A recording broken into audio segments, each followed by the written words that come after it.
Pleasure to welcome to the show. It's Cornell starting goalie. We just saw him in the national championship game, Chayse Ierlan. Chayse, welcome to the show. Thank you for having me. Good to be here. Yeah, well, this is going to be tons of fun, my man. I can't wait to chat lacrosse goalie here for the next hour or so. Going back to the beginning, though, you remember the very first time you jumped into goal and made a save? Yeah, I mean, that had to been early on in my lacrosse career. Probably, started playing 5 or 6 years old, just out in the front yard. And, gradually as I played, other sports, I was a big hockey goalie for a while. And so, I believe I was a hockey goalie before I was a lacrosse goalie, and, probably about 8 or 9 years old, and everybody takes their turn playing in the net. And so, I think just it was my turn to go. And, I knew I had a little bit of a hockey goalie background. Always enjoyed, the specialist position and looking at the guys with all the pads. And then, I guess it just had some success and enjoyed it, made some saves, and kind of the rest is history. Yeah, that's awesome. So you're an ice hockey goalie. And you mentioned I always enjoyed the pads, which is ironic because as lacrosse goalies, we don't wear as many pads. Yeah. I'm curious, when you jump into goal in lacrosse and the first time coming from that ice hockey background, was in the back of your mind, are you thinking like, where's the rest of my padding? Yeah, no, definitely. It's I mean, my mom always gets on me about, she just doesn't understand that, hockey goalies can wear all the equipment and indoor goalies can wear all the equipment. Why are you just out there with no shin pads, no nothing on? And it's hard to explain, but I guess it was a bit of a surprise, or not a surprise, but just an adjustment. I guess it's kind of more freeing, less weighing you down, and kind of makes me think I'm quicker. So I enjoy the transition for sure. Interesting. Yeah. Now, there's usually, as lacrosse goalies, when you first start out, I know myself, like, you're a little bit afraid of that ball, right? Someone takes a shot, and like as a kid, and even, I mean, let's be honest, as a high school, I mean, probably even at Cornell, sometimes you get a little scared of it, right? Just because it's a 99-mile-an-hour missile coming your way. Now, did you experience that, or was your background at ice hockey? I mean, were you just, ready for projectiles coming your way? Yeah. No, I think, there's always, that's always going to be a natural thing at goalies at any age. I mean, if someone's throwing something at you 100+ miles an hour, like, it's your body's natural instincts to maybe flinch or blink or, hesitate a little bit. But the cool thing is, the more you play and, regardless of what sport, hockey, lacrosse, and the more shots you see, you gradually, you kind of realize there's, it might hurt a little bit, might give you a bruise, but there's nothing, that's going to affect you long-term really, And so I think that's a thing that as I've gotten older and, grew up and played a little bit longer, just to have fun with it, take a deep breath and relax. Cause when you're relaxed, in my opinion, you make more saves with your stick, and less body saves. So, I think that definitely helps, knowing that, it's all right if it hits you, as long as it doesn't go in the net. Yeah. And it helps if you've got this team culture where they really pump up the goalie and they pump up those saves, and then you get hit and you're like, yes, that was a save. And you're feeling those positive emotions from the team. If you don't have that and you get hit and you're just like, oh man, what am I doing? Like that one really hurt. And for what? So as much as you can, as a coach, if you're listening to this, promote that kind of culture. It helps the goalies out a ton. Wouldn't you agree, Chayse? Yeah, definitely. I think a cool thing about specifically at Cornell is I like to brag about my defensemen, and I think we do a great job of everyone, sacrificing their bodies on the line. And, there's some great pictures and out there from games throughout this year and the last couple of years of just, Cornell lacrosse defenders selling out, diving in front of shots. And that's something we preach is, just keep the ball out of the net, whatever it takes. And so I think it's cool in my perspective when I'm sitting back there and I see all my teammates running in front of the ball. I can stand in there and play more confidently for those guys. That's awesome. Yeah, that's cool. That's really cool to hear. So you jump in, at the very young age, and I guess maybe make a few saves, have some success. But how do you go about learning, how to make saves, learning this position? Yeah, I think a lot of that is just learning to play the game overall. For most of my career, I played both attack and goalie. And, my first full year of just goalie was probably 8th grade, I'd say. I played, attack half the games, in the summertime and then, or half of the games, and then goalie the other half, or, sometimes I just play attack. And I think, playing outside of the net and learning all different types of the game is something that all younger goalies specifically, and, even those middle schoolers can definitely benefit from, just experiencing different game situations and different positions helped me, kind of learn maybe the psychology of the shooter. And I think therefore, help me when I'm in that, hey, this is probably, a good shot for them, bad shot for them. What are they thinking in this position? I think that's kind of where my development of goalie was, benefited, just playing, having fun, playing the game. And yeah. And not only that, I mean, what you said is 100% true, but not only that, you get the stick skills, which I think, I think there's a huge correlation in a goalie's stick skills and their save ability, because at the end of the day, we're just catching really fast passes, right? Yeah, exactly. And that same motion that you would make to, like, someone throws an errant pass and you're getting ready to catch it, like the same kind of motion you'd make to catch it is the save motion. And so at the end of the day, like, the stick skills help tremendously. Yeah, I definitely agree. I think that's a huge thing is, it's not always fun to go out there and just get drilled with shots in practice, or on your own time. It can be tough to find people to shoot on you. But there's always going to be a wall, there's always going to be a place where you can throw the ball hard, soft, to different directions, and work on your stick skills and your hand-eye. Yeah. Love it. I had this one Instagram post where I said, I think people become lacrosse goalies for one of three reasons. And one of them is just the team needed a goalie. And the other is I don't like to run. And the third is I have an older sibling who wants to shoot on me. It doesn't sound like, I thought you were going to say you were number three with your older brother. No. I mean, honestly, that played a factor in it for sure. Vice versa, he'd throw on the goalie gear and I'd shoot on him, and he'd shoot on me. But, I think it was just a combination of all three, really, and kind of a perfect storm of, everyone, I think a lot of people's early goalie experiences, everyone gets a chance to play goalie, and everyone passes the stick around, and then, it does help having an older brother that not just to shoot on me, but to grow up playing lacrosse with, and, like I said a little bit earlier, just play the game and have fun with it and just experience it. So that's awesome. I think that whole combination definitely helped. That's awesome. So if you're going to go like best out of 10, you took 10 shots on him and then he took 10 shots on you. I think you would dominate, right? Yeah, no, I'm scoring. I mean, in the summer times, I play attack just in our men's league here, and just to have some fun and get out of the net for a little bit. But no, TD's he's a solid goalie. I'll give him that. But there's no form at all. It's just all like, just try to get something on the ball. Right. No, but I'm going to go and say I dominate that matchup. Yeah. You can see it like when attack guys jump in and they're like good lacrosse players, but they've never played goalie. Like they've got it, like they've seen goalies play, so they can get in a somewhat athletic stance.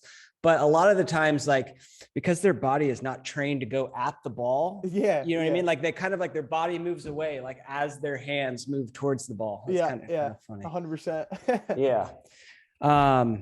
I bet he would take you though in a best out of 10 face-offs, huh? Yeah. No, 100%. Yeah. I don't think I'm getting down for those and scrapping for those loose balls. I think I might just maybe get a long pole in my hand and whack them a little bit. There you go.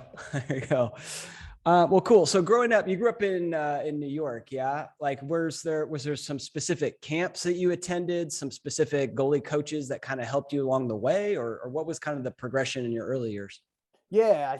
So I'm, from upstate New York, Rochester, and obviously lacrosse hotbed of the country. And, so there's always, games and practices and camps, clinics to go to. Just being from the area, I was very blessed to have that growing up. And, I think a lot of it helps with my dad being a coach. He's a high school football coach all his life. And then as we transitioned into lacrosse and hockey and, all the sports we played, he always wanted to coach us. And I was truly grateful for that. He was definitely, not just in lacrosse, but in hockey as well, a great goalie coach to me, and just learned everything he could about the position. And then I had some good older goalies that I could look up to in the area, like Blaze Reardon. I remember going to his high school games and just growing up, having him as an influence was really awesome. Cause, you know, there was a guy right there who, you know, kind of paved the way, so to speak, and, you know, did all the things that I wanted to do in lacrosse. So I was like, hey, there's a guy right there in the backyard that, you know, played at the highest levels of college, highest level of pro lacrosse, and is, you know, goalie of the year, best player in the world. And so it's really cool to have that, him, you know, being a couple years older, but just right around the corner. And, you know, just, I think it was a combination of good youth coaches too. Not just goalie coaches, but, you know, in general, I think our youth lacrosse programs in this area have helped me develop and kind of, you know, just planted the seed really for the rest of my career. That's awesome. What a resource. Blaze is amazing. Yeah. I mean, best lacrosse player out there right now. Like, you know, MVP last year and goalie of the year before Definitely. that. And just amazing. And just a great lacrosse guy too. I mean, he puts on tons of clinics and camps and really spreads the love, not only of the goalie position, but just for the sport in general. So Blaze is amazing. That's an amazing resource.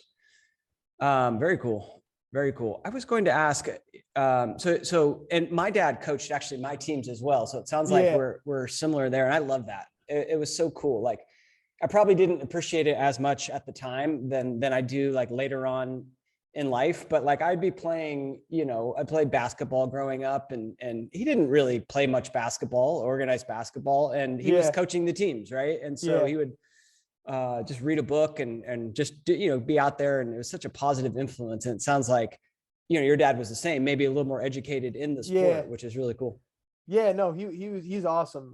You know, it's funny because, you know, he's like coach dad. So, you know, growing up and you listen to him, and, you know, once it's different when we get on the field and stuff like that. You know, he's hard on you and he'll get on you, but, you know, he'll be the same one to pick you up and commend you on stuff you're doing right. And, you know, I think it's funny too how our relationships continued that way. He still coaches. He's actually got the state semifinals. He coaches at Fairport, which is right down the road, and they're playing the state semifinals this afternoon. So, nice. But, you know, still helping out, and you know, it's cool to see him continue to try and coach and give advice. You know, I'll be on the phone with him, you know, for 20-30 minutes before every game or the night before, and, you know, he'll try to talk about matchups and stuff for tomorrow. And I'm like, you know, Dad, I appreciate it, but, you know, we've been doing this all week. Like, thank you. But, you know, our coaches got, you know, kind of got a good rap on things right now. So, no, it's awesome. It's a cool relationship. And it's, you know, there's always a guy there, and he's always there to give you some criticism, but also to pump your tires a little bit. That's cool. Are there any lessons that he has that he tells you over and over, or sort of try to instill in you, either as a lacrosse goalie, ice hockey goalie, any lessons that kind of come to mind? Yeah, the biggest one is just our phrase we have is get on and get over. You know, goal's going to go in. You just got to get on, move past it, and move forward. You can't, you know, there's nothing you can do about it now, whether it was your fault or the defense's fault, or, you know, a bad goal, a good goal. It doesn't matter. It's in the past. And, you know, I think it's a lot of times, and, you know, that can be discouraging for youth goalies or goalies of any age, is, you know, letting the ball in. It stinks and no one wants to do it, but you know, it's inevitably part of the game. And I think that's, you know, where you just take a deep breath and just reset and really try to flush it, you know, and move on. And there's going to be more shots on that. And so if you keep living in the past, it's just going to affect your ability to make the next save. So totally. Yeah. It's such a common theme on this show, and it's so important. I mean, it's a cliche, like that next shot mentality, but it's a cliche for a reason, because it's so important. It's so important. And even I wrote a little article, even in like in the women's game. I don't know if you watch much women's lacrosse, but Taylor Moreno is one of the better women's goalies. She had a horrible game, got pulled, right? Like three saves the whole game, comes back and makes a save with 15 seconds left, wins the game, and they go to the finals. So it's like, sometimes all your team needs you for is that one save. It's just one to change the momentum of the game. You know, you could have one save, but like you said, you know, it could be the difference between winning and losing. I think that's the really cool part of our position. And there's not many positions that might have that impact. You know, it could be the only one, arguably. So it's definitely a bittersweet thing to know that, hey, the game's kind of in your space if you just play cool and relaxed and have fun out there. Yeah, love it. It's awesome. Great lesson. Great lesson. And a lot of a lot of young lacrosse goalies, like their dads never played goalie, or let alone lacrosse. Like the growth of the sport is such that it's so awesome that like a lot of parents haven't even played. But I would say, your parents have a lot of wisdom. So if you're a young lacrosse goalie, like don't discount their advice strictly because they didn't play. Right. Yeah. I agree. I think that's, a lot of, I've had high school coaches that didn't play at all, or and I think that's the thing about sometimes that, like you said, like you can kind of put it off because, they might not have played your position. My goalie coach this year at Cornell, Coach Sean Sharon, he didn't play lacrosse goalie, but he's just the wisdom and, the level-headedness and kind of the relaxed approach he brought, was a huge thing for me. And it's something to be said that, it just because you don't play something or might not have first-hand experience, that's not to say that your advice isn't needed or warranted or anything. Totally. Especially because it's so difficult to coach yourself in any sport, but really as a lacrosse goalie, like, I mean, you see, just someone from a third party perspective can have such a different view on like the technical piece, or someone from just like totally removed from the game can give you this piece of mental advice that like, that really hits home. So get those coaches in your life, I think is a good piece of advice.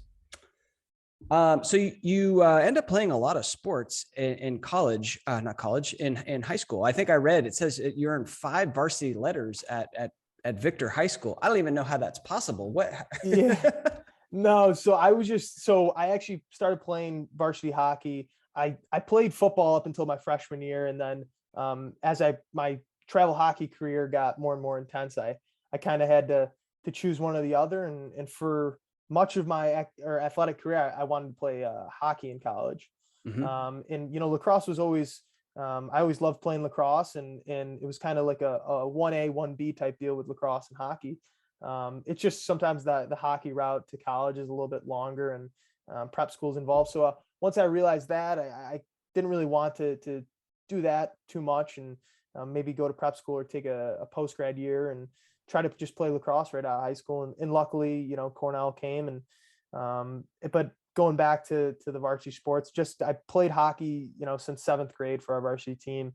And then for my freshman year is when I started playing lacrosse. So that's where the varsity letters come in, just kind of years you played.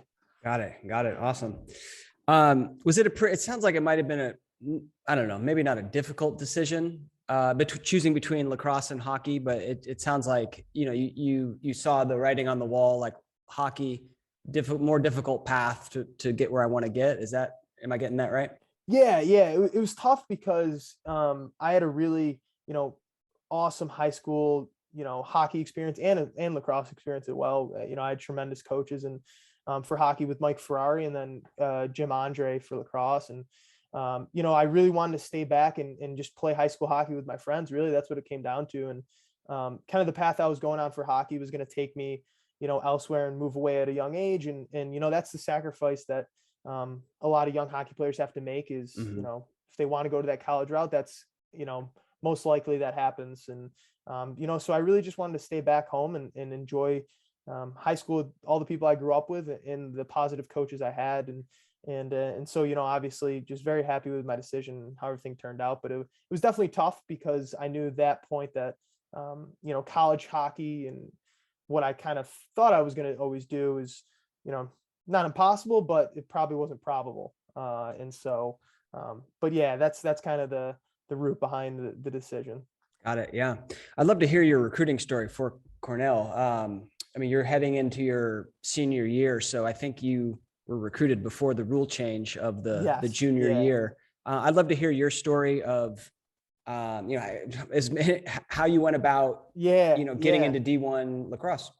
Yeah. So, the nice part about being in upstate New York is a lot of, the college coaches scene, it's a hotbed. And so traditionally there's a lot of good players that come out of, our region. And so, luckily I didn't have to do the whole, I call it the crazy travel scene now. I feel like the travel lacrosse scene is just exploded into a ton of different directions. And, there's showcases and tournaments and all-star games every weekend. And so luckily I didn't have to do that whole, kind of carousel. Really, I was pretty fortunate. Just I played on a local Rochester travel team, and didn't do any of the national showcases or anything like that, but I was fortunate to have a high school team that went and was pretty successful, in the New York State, like public school level. And so, I was recruited kind of late, now it seems early, because you can't receive any, communication to your junior and all that. But, at the time, there was kids in my year committing 7th and 8th grade. That was obviously before the rule change. And so compared to them, I was a pretty late recruit.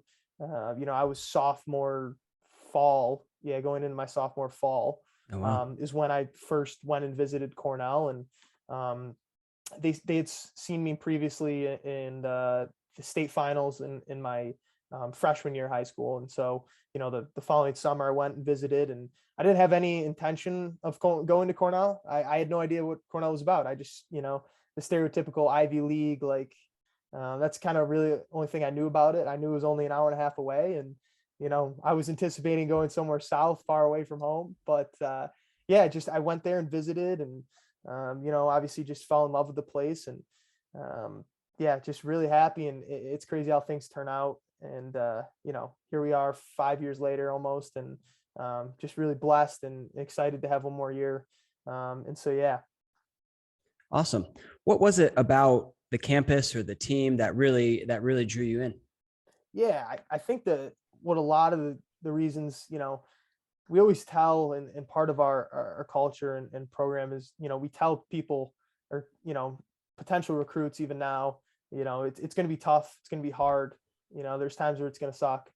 And I think the cool part about our program, though, is that everyone knows it's going to be hard, and they gladly choose it because of, the culture and the team and the players that are there, and the people that are involved with the program. And that's what makes it really enjoyable, is knowing that there's 50 guys on the team that, cut from the same cloth, very similar, and what our values are. And I think that was the big thing, was, these guys all, very similar backgrounds to myself, and, have a lot in common as far as characteristics and how they go about their lives and carry themselves. And I think that was the big attractor and reason that I knew it was going to be a fit.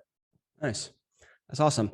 And that's fortunate to grow up where you did. So it sounds like a lot of times I encourage goalies to, they have to make the highlight tapes and like start sending them to the coaches. And you're right, attend some of these tournaments that might mean some travel because the coaches are going to be there. It sounds like because of, your team's success, you're able to get on those coaches' radars without doing all that.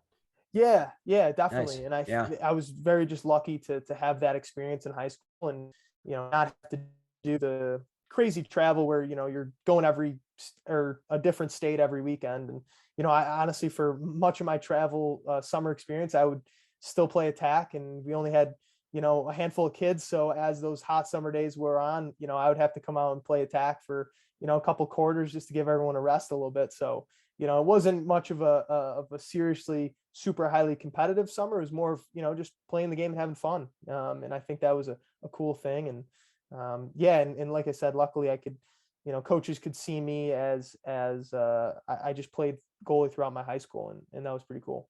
Beauty. I was going to ask, Ivy League's tough academically. I don't know, how your grades were in high school, but I remember like I had good grades in high school myself. And then I went to Cal, and like, I remember, going into some of these classes, and now you're like competing with this whole new, it's kind of like lacrosse, like, you move up right into this level, you're competing with this whole new level of kids, and you're like, God, these guys are smart. How was it academically for you attending an Ivy League college?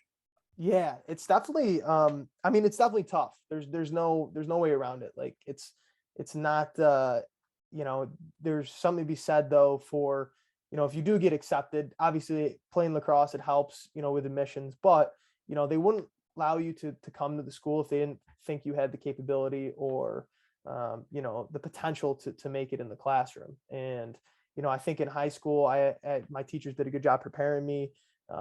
And so I think there's something to be said, though, no matter what college you go to, what level, if you're worried about the next level of education or whatever, as long as you give it your best, you try hard, the professors and the sports staff, they'll accommodate you. They'll help you out. They'll realize, they'll see the effort that you're putting forth. And I think that was a big thing that I learned was, you could be struggling in a class, but as long as you're trying, people will help you out. They'll work with you and, just stay tough on your academics and things will take care of itself.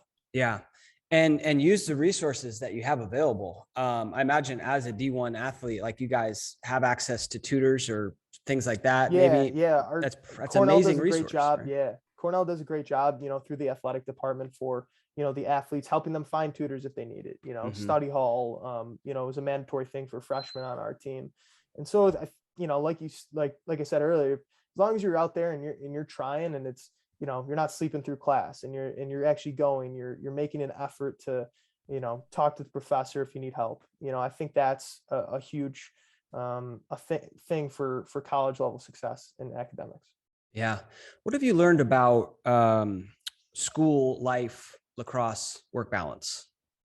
Yeah, I think that's another thing. As you come in college as a freshman, this is the first time where lacrosse, it's a job. It's right. 6 hours a day, every day. And for me, I just got home. We went mid-January, and I just got home, the first weekend of June. So from January to June, that's just in season stuff. And that's 6 hours a day from January to June for however many months. And so it's crucial to really, prioritize. All right, I got class here, I got meetings and practice later, I got to get my homework done. All right. And then I got to reset for the next day. Because as soon as you start, maybe, hey, I'll do the reading, tomorrow, or I'll do this paper, whenever, that's where everything kind of starts to fall apart. Specifically, from a mental side, if you're worried about a paper you have to do tonight, that's definitely going to affect your performance in practice, or, in your lift with the team, or with team meeting or anything like that. So it's crucial that you just got to really take care of your stuff and take care of all the things, you have to do. And there's no question that sometimes you're going to be overwhelmed, but you really got to try to prioritize it. And because I think once one thing starts to overlap, whether that's school, then your lacrosse is affected and vice versa. So, yeah. Wow. 6 hours a day, 6 hours a day. Break it down for me. What are we doing in those 6 hours? Yeah. So, I mean, anywhere from in season, it's obviously off season stuff. We have some Ivy League rules that restricts us, but I guess 6 hours just from time you get to the locker room to time you leave is, some are more, some are less, depending on class time. But, anywhere, my schedule during the season, I guess, or during the week, during the season, is anywhere from getting shots for about an hour, from early morning to midday. And then usually we'll have a practice around 3 to 5-ish for about 2 hours. We'll have maybe a meeting before that. And then usually a lift afterwards. So when you add it up after it's all said and done, it sometimes gets up there with hours, and we like to give coach the business sometimes about how long we're there, but it's all worth it at the end of the day. So yeah, that's awesome. And just for comparison, so I played in the MCLA, and we would do like 2-hour practices a day, but that was pretty much it. And some guys would get together and lift on their own in season and work kind of outside of practice, but that was all voluntary. Yeah. So just the difference. Interesting. When you get to Cornell, does your goalie game change? And if so, what kind of things did you learn, and how did you adjust? Yeah, I think the biggest thing was knowing that everyone shoots faster and more accurate. And so you really got to be just kind of ready at all times and really focus on the fundamentals. I think that's the big thing. I thought when I got to college, we're going to do all these crazy fancy drills and, talk about the high complex, goalie, thoughts about the game. And honestly, it was the opposite. We just went and, we stepped the arc or worked on our positioning. We did, just positioning drills. We did, reaction drills, and just a ton of live shots, really. And it was just hammering the fundamentals of stepping and positioning in the net and being square.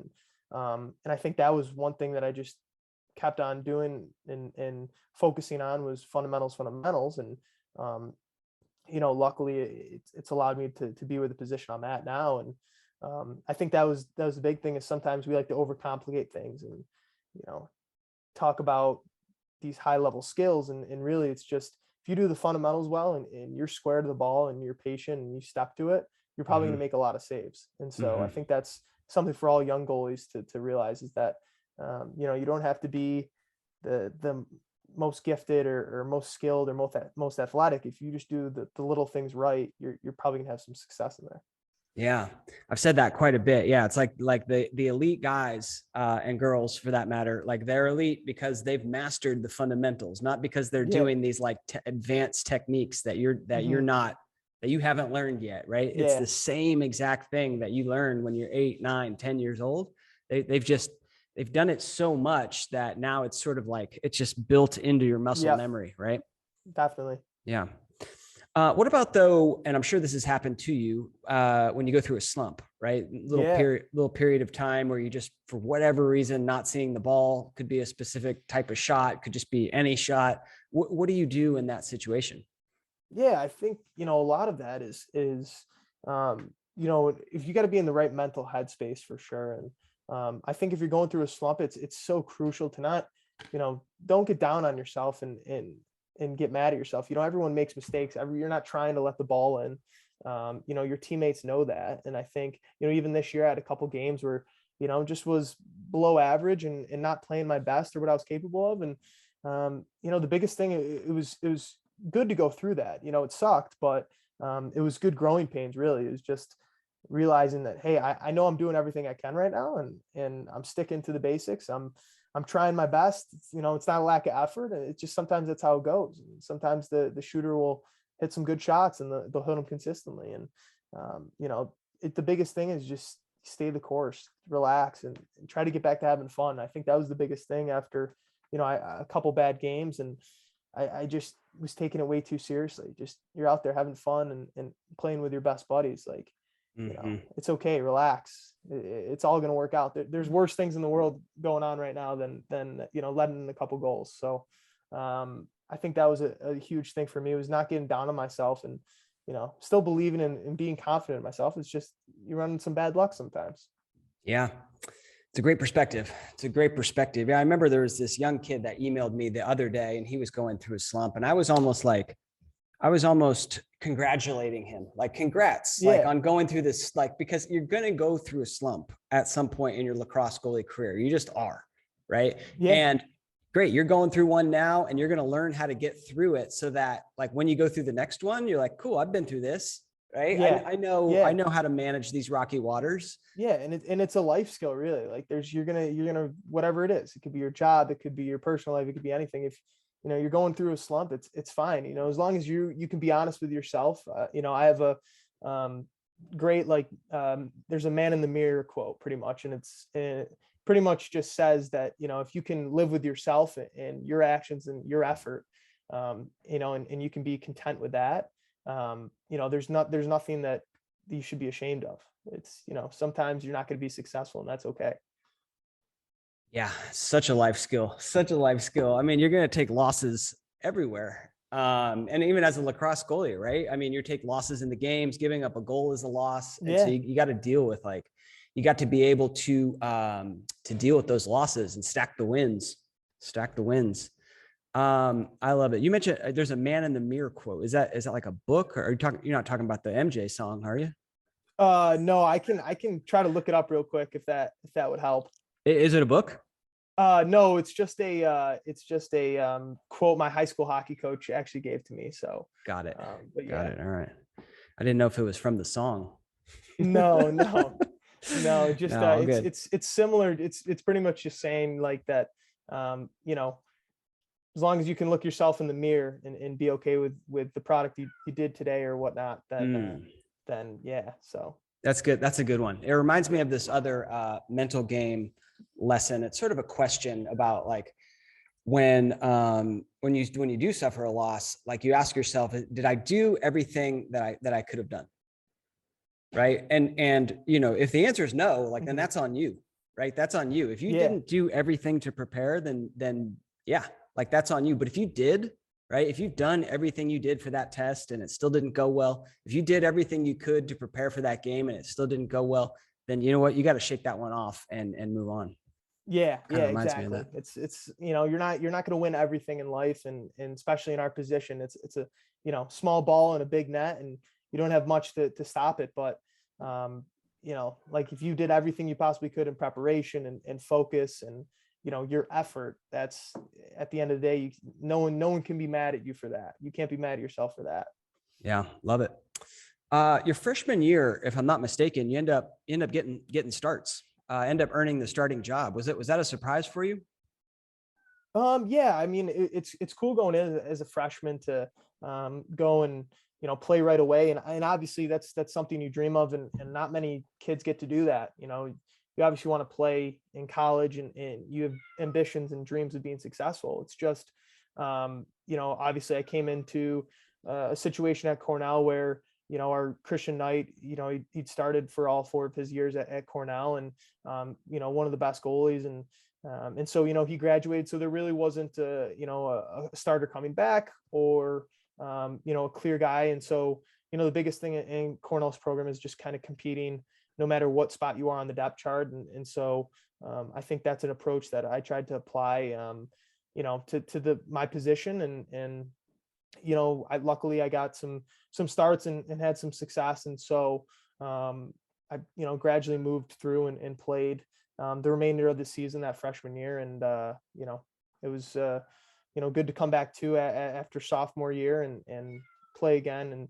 And obviously COVID shut us short, but yeah. Yeah, I was going to ask about that. Oh, by the way, I see your cat in the background there. Yeah. I was going to ask if you're a cat man. No, it's my sister's cat.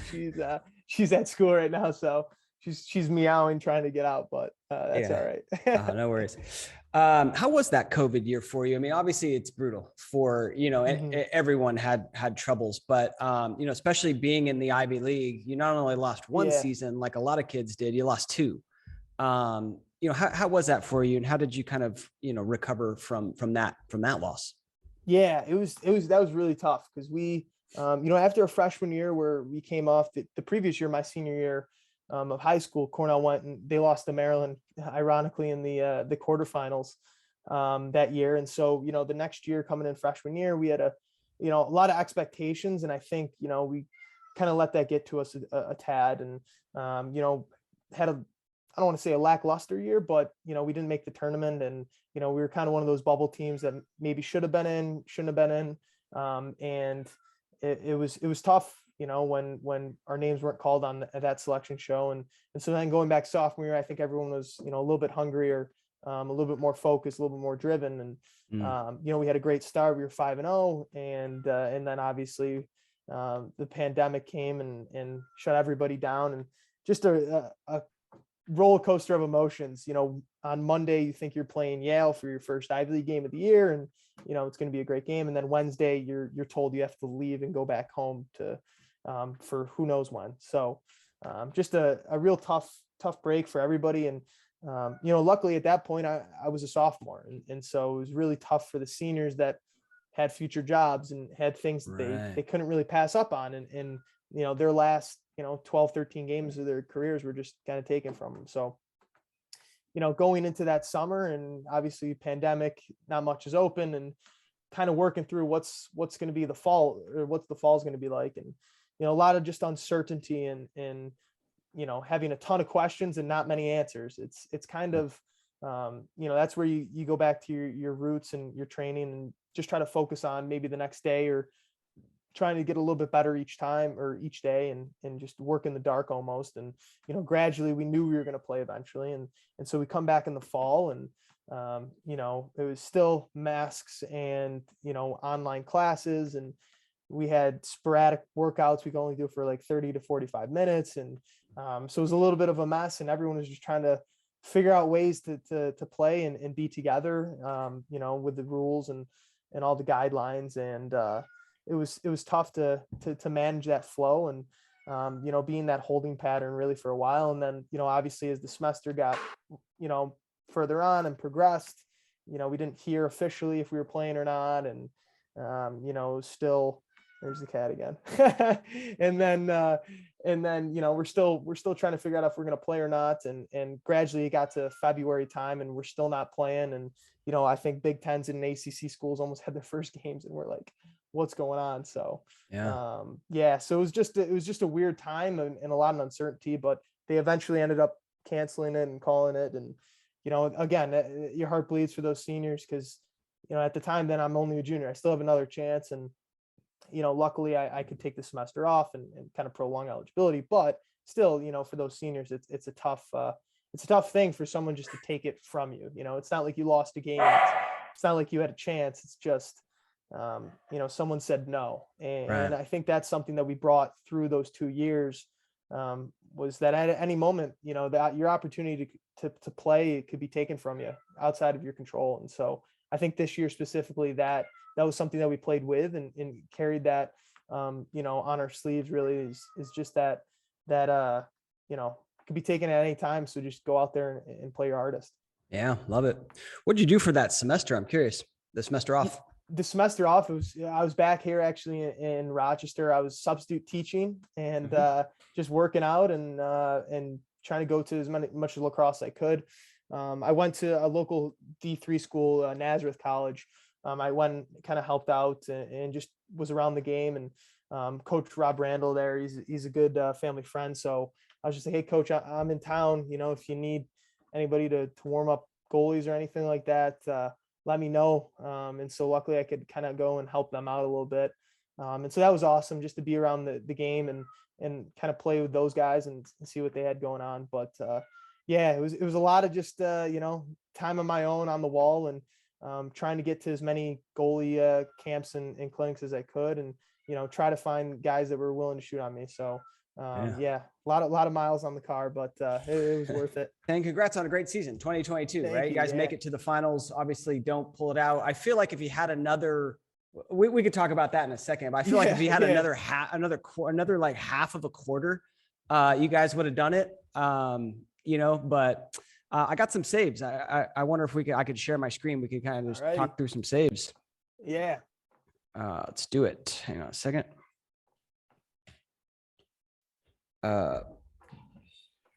First of all, I would love to hear the experience of playing in the national championship game, just kind of the run up to it. I imagine, you know, it's a wonderful moment, you know, a special moment. But, you know, just in your words, you know, what was this Final Four weekend all about?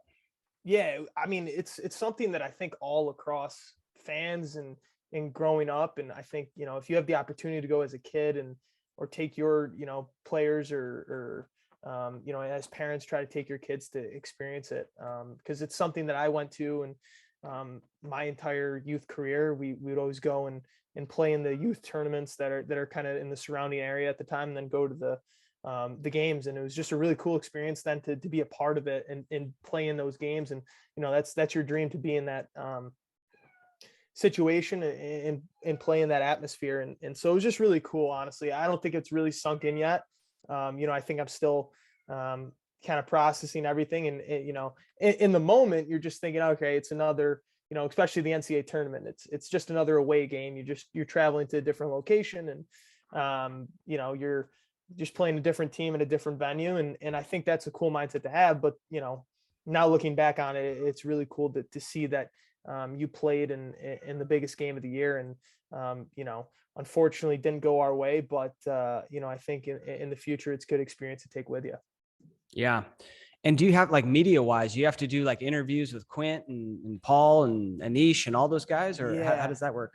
Yeah. So we had some interviews lined up when we got in there. We had a Friday practice before the semis. So we had some media, some video obligations and stuff like that. You know, they asked us some funny questions for the Jumbotron during the game. And, you know, that was cool experience. Obviously, you know, you try not to get too sidetracked, but still nonetheless, it's a cool experience to have. And then, after we won on Saturday, we went and had some media stuff on Sunday, just kind of interviews and talking about, what do you think about the game and the matchups and all that. So, just some cool experience, once you look back on it to be like, yeah, that was one of the highs for sure. Yeah. The game starts. You got nerves? Yeah, I mean, definitely nerves, and more just really, just being happy that you're there. Like I said earlier, it's kind of what you look forward to and grow up wanting to be at in those games. And so my biggest thing was just try to have fun out there and, just enjoy the moment, just really soak everything in from, the weather and the fans and the game and everything. Yeah. Love it. Have you always been number 22, or why'd you pick that number? So I was in lacrosse, I was always actually in both sports. I was really 33. That was my hockey goalie number. And so I was always 33. And then when I got to high school, 33 there was a kid older than me that had it. And so 22 was available. Obviously I knew Mikey Powell, and I knew, the Syracuse 22 and all that. And I was like, what, I think it'd be pretty cool if a goalie took this. So kind of just stuck with it. And, luckily I got to Cornell, and 22 was still an option. So I just kind of stuck with it. Love it. That's funny. It is kind of weird how in different sports, different numbers are kind of like famous, right? Like the 22 is pretty famous in lacrosse. I live in Argentina, where there's a lot of soccer, and number 10 is like number 10 is like the most important number in soccer. Yeah, exactly. And then, it's a pretty hot day, but you got the long sleeve going. Is that just kind of, you feel good with that, or that's just like a long sleeve that I've had. And I think is, I guess it's just like a good luck long sleeve sort of thing, just kind of a superstition. I wore it throughout the year and had some success. So I decided to keep it. Took off the sweats for this day just because it was going to be so hot. So rocking with the shorts, but I'm usually a sweatpants goalie. Nice. That changed the last couple of games of the year, as we kind of got on a hot streak. I don't want to change it up that much. Yeah. And is this is this a calf sleeve, or is that a pad, or what do you got? Yeah, it's just like a hex pad. I get hit a bunch just in my legs, and so obviously there was just had a little bruising. So tried to keep it on there and battle through it, but none of the shots hurt that day. Luckily, you got so much adrenaline is just so much fun. Yeah. Well, that's cool. Yeah. I mean, if you get hit, you got to throw on a pad to help it exactly. out, all right, let's check it out here. You didn't see the ball movement at the hyper speed we're accustomed to throughout the season. Wisnowski's had the matchup. Nice save. First save of the game. That's got to, for you anyways, that's got to feel really good, huh? Talk me through this one. Well, the first one was when they won the opening face-off and just brought it down to hit me in the shoulder. Okay. Yeah. So I was at this point, I was like, it always helps getting your first save and just getting kind of into the game. But no, this one was good. Just being, it was a good location, and we had just scored one. And so, it was right off hip, and just kind of tried to stay patient and just react to it. And, kind of got a good piece right off my kind of hip, like stick area. So I forgot where it hit, but felt good that it was offside low or offside hip, and just kind of try to stay patient on it, and got a piece of it. Yeah. I mean, those are tough saves, right? I mean, that's the toughest save for a righty, is that off stick hip. I mean, for lefty too, but to that location. So that's a good save. All right. I missed a save in my save. No, that's okay. Yeah, that's all right. All right. Let's check out this next play here. I don't know. Do you know the other goalie, Logan, at all? Yeah, I do know Logan pretty well. He's an upstate kid. He's from Corning, actually. So awesome kid. So I grew up playing against him, and then, cross paths with him, just had a bunch of stuff, for our lacrosse careers as he was coming up. Great goalie as well. Yeah. And he had so many saves. He definitely, in my opinion, won that game for them for sure. He had 19 saves and was just, lights out. So it's always tough going up against the hot goalie for sure. Yeah. I mean, especially Maryland's got all these offensive weapons, and it's almost unfair, like that they have a goalie that just has such an amazing tournament. No, he's a really good goalie, and unfortunately for us, chose a bad time to have a good game, you know? Yeah. So, yeah. All right. So let's check this one out here. He's got 3 already. That one turned away by Ierlan. This save, you know, he runs in, ends up shooting it low, and I think it's all legs, right? I mean, at that point, like, you know, at that point he's so far, he's in so close and kind of shoots it so quick. Is that kind of the technique that you use, or is it just like, man, in the moment, like get whatever you can on the ball? Yeah, I think just going down this alley, a lot of times goalies might drift off the near side, or you know, might come out and not be set and square. And I think that sometimes an offensive player can get more net. Is sometimes we like to move out of the way of the shot, not not on purpose, but going back to sometimes we overthink it a little bit. And I think the biggest thing is just stay big on this pipe. You know, he doesn't have much net to shoot at. So if you move too much, you might give him more. And so as soon as I kind of saw his stick and the ball go low, I knew it was going low, and I was pretty happy with that shot location, and felt like I could get there and make a stop. Nice. Let's check this one out right here. One more time. Looking to feed Khan on the other side. Instead, it comes to Dom Doria. I actually thought, well, first time I saw that, I thought it was a shot, but it's actually a pass. Like he's going to feed the guy on the far side there. And it's kind of funny because when I pause it right here, you're like looking right at that. At that guy. Yeah, because that's what I anticipated. You know, there's a lot of good offenses find those good spots to score, and a lot of that is just a backside pipe or just a pass right across the crease to a wide open net. So I know this kid, he's a pretty good shooter and likes to shoot from X. And so, as soon as I saw him try to pass, I just kind of kept my stick there and got a piece. But obviously the reaction and naturally just, I'm ready to make the next move to go over to that pipe. Mm-hmm. But luckily I then felt it in my stick. And so I was like, okay, stole one here and try to get it up and out. Yep. And earn a possession. I mean, it's just as good as a save, Exactly. Long. Downville looking to. Yeah, this is an interesting play. So I think this guy used to be on your team, right? Yeah, Donnie. Yeah. So he's a good buddy of mine. He was the team captain for us and, one of my good friends. And, unfortunately that's a tough part about the whole COVID situation and, all the Ivy League rules and stuff. They didn't really allow him to come back at all to finish his career at Cornell, which is unfortunate. And so, happy for him that he could go and finish out his career, unfortunately, with a win against us. But, nonetheless, I still like the guy. But, playing with him for a while, he's a really good and skilled Canadian guy. And so I knew, he kind of likes to keep in his right and bring it in front of his face, but then quick, bring it back across and maybe a little twister or over the top. And so I kind of knew just from the positioning and the low angle, nature of it that, once he brought that high, it's going to be tough for him to, maybe go low. And so kind of just waited for that and stayed patient and waited for that high shot and just kind of jumped up and hit me. So. Yeah, that is interesting. You got to have, as a goalie, you got to have the advantage when you go against someone you've played with and practice every single day for years. I mean, there's guys on my team that I knew, or there's one guy that I knew, like I don't think he ever shot right-handed, like in his entire 4-year career. So I'd be like, never get beat, right? Lefty by this guy. Like he just drives right to set up his left. So always, so you got to have that advantage. It definitely helps seeing, that's why I think a good, something that it's never a bad thing to just go get shot on by whoever. Cause I think the more you see certain releases and the more you see, certain players shoot, the more success you'll have against them for sure. Yep.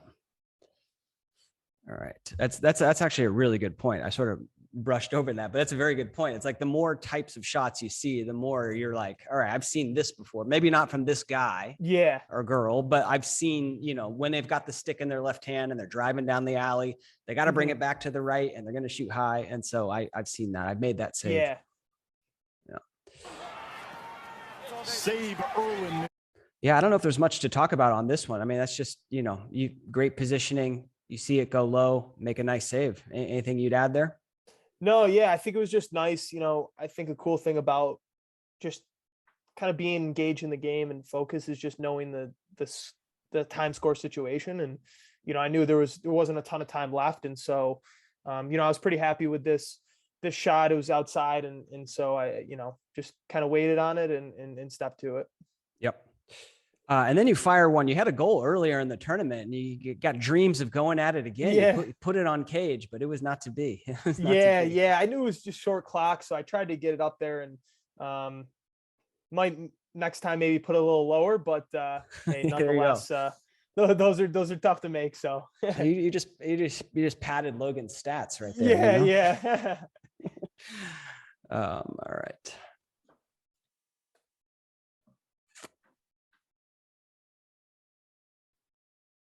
Number 21 everywhere around the program. Here comes Brennan, saved by Ierlan. Nice save.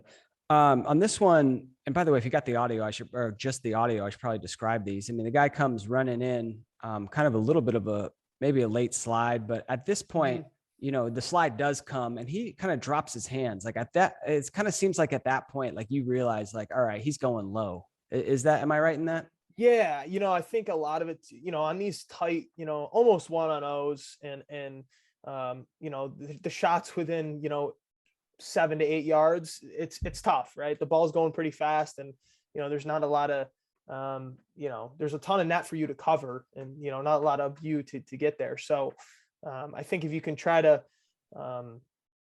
play your percentages really and the probability, as soon as he drops that stick low, he's probably going to go low. It's going to be tough, especially with a guy on his back and a guy in front to maybe bring that back up. And so, I think as soon as I saw that, I'm like, okay, he's probably going low, and then kind of just wait as much as you can. And then, just try to be athletic and put something on it. So luckily got a piece there and,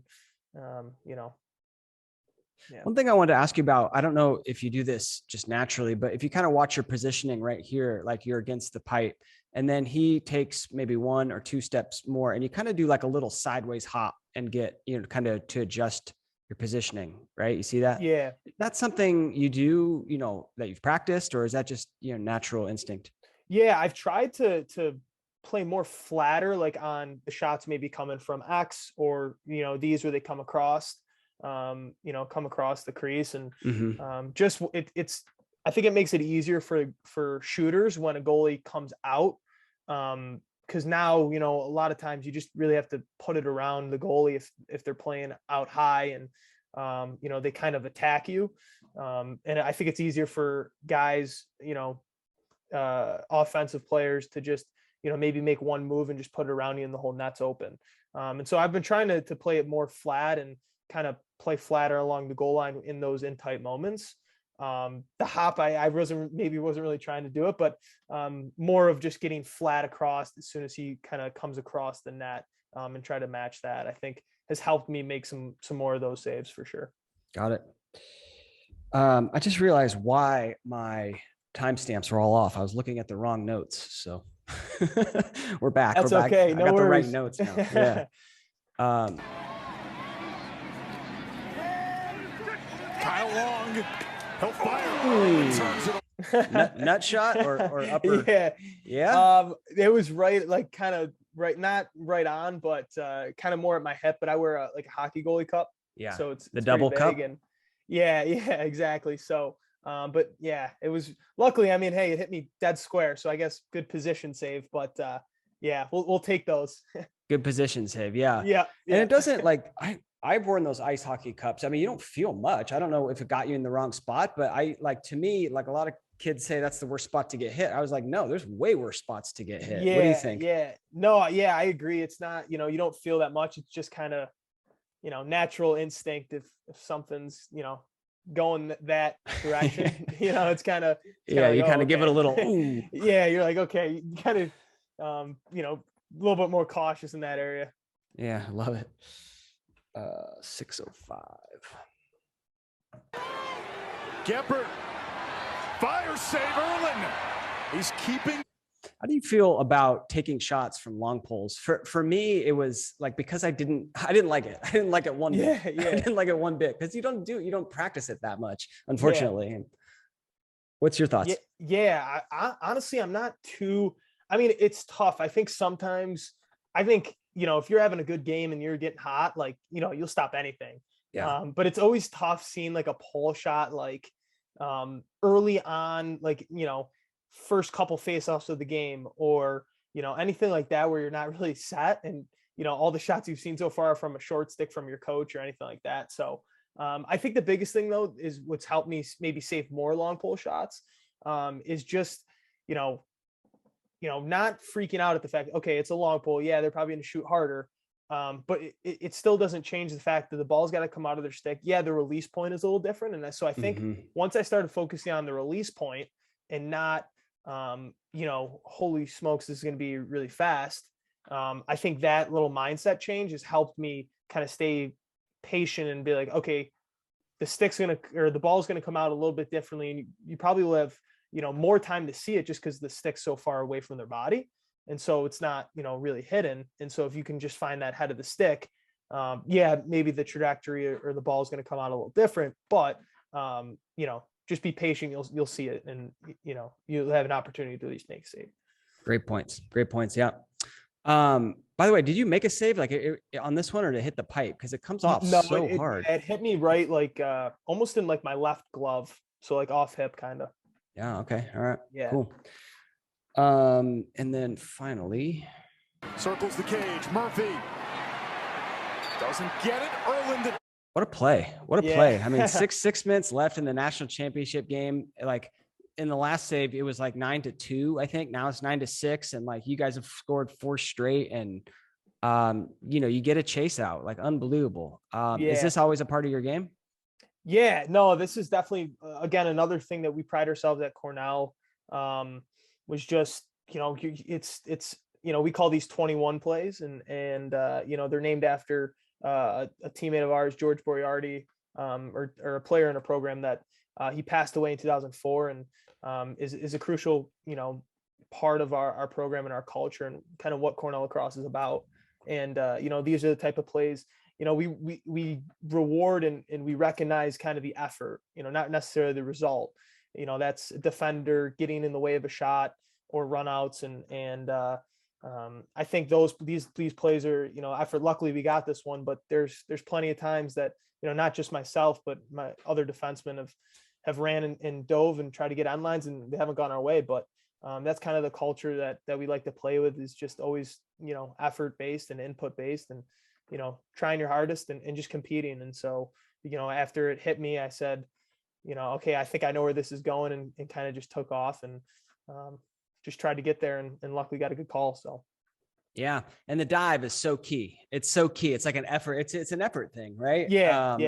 Like you dove, he didn't, he actually ends up diving, but not until the ball is like 5 feet out of bounds. Yeah. Right. And sometimes that dive, the refs reward the effort. So love it. Well, you guys don't end up winning. Like I said at the beginning, it was 9-2, and now it's 9-7. I feel like if you had another 6 minutes, it would have been a different story, but great game. Thank you. Yeah. It was good. As unfortunate result, but that's why you play. We definitely had some chances, and they capitalized on theirs, and hats off to them. They're a good team. And so, just a cool experience in overall, and in general. I really can't describe it yet. It really hasn't sunk in yet, but yeah. Cool. Love it. By the way, I interviewed Matt McMonagle, 2007 Cornell goalie of the year. And he told the whole story of George Boyardi. So if folks want to listen to that story, unbelievable story. I'll see what episode that is real quick. 99, episode 99. Go check that one out. Yeah. With Matt. Great. Do you know Matt? I've met him, I believe, at just some of our Cornell alumni stuff, and just being through the program. But yeah, it's cool to see that generation of players. Anywhere the 2000s, 2010s. Because they had a really deep connection with George, and obviously Coach Moran, and so it's just cool to hear their stories and their experiences about, kind of the foundational roots of our program today. So. Love it. Well, Chayse, thank you so much for taking the time, sharing your goalie knowledge with the kids out there and everyone listening. If you had to leave the kids out there with the last piece of advice, what would that be? I definitely go with have fun, enjoy it, be yourself.